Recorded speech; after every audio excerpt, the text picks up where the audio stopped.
Good morning mga kamarites, unang araw ng Burmans at cancel ang pasok ngayon ng mga estudyante. Kaya mga kamarites, wala na namang pasok at hindi na naman tayo makakatinda sa tindahan mga kamarites. Wala na naman tayong kita. Kaya ang marites nyo, ayan, magliligpit muna ako dito sa aming bahay dahil sobrang daming kalat.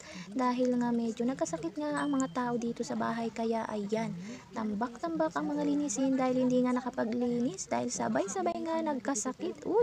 Talaga namang tinamaan ng lintik ang mga kamarites nyo. Ay nako, kaya sobrang dami ng kalat mga kamarites, kaya bawas-bawasan na natin itong mga kalat sa bahay.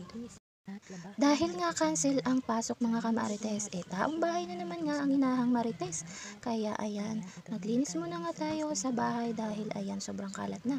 At dahil medyo hindi tayo nakapaglinis nitong mga nakaraang araw at Burmans na nga pala mga kamarites. Kaya eto, dahil natapos na nga akong maglinis mga kamarites, ayan, aasarin ko muna nga ang batang makulit. Ayaw ngang magpahalik niyan mga kamarites kasi big boy na daw siya. Ayan mga kamarites, ulitin nga muna natin ang time natin sa anak natin. Ayan, dahil nga nag-aya din yan, kaya maglalakad-lakad nga kami mga kamarites dito sa labas. Dahil meron nga gustong bilhin dito sa tindahan at gusto pa nga sa malayong tindahan. Meron namang tindahan dun sa bahay, gusto pa sa ibang tindahan. Pagbigyan nga natin mga kamarites ang batang makulit dahil meron nga daw siyang gustong bilhin dito sa tindahan sa labas.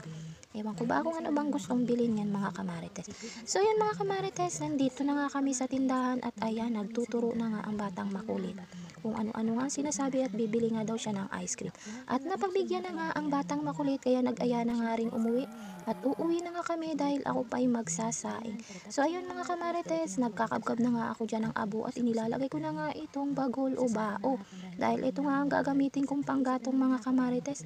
Dahil magsasaing na nga ako at mag-iisip na naman nga ako kung ano nga ang bibilin kong ulam dahil nga maselan ang anak ko. So hanggang doon na nga lang muna. Bye bye. God bless us.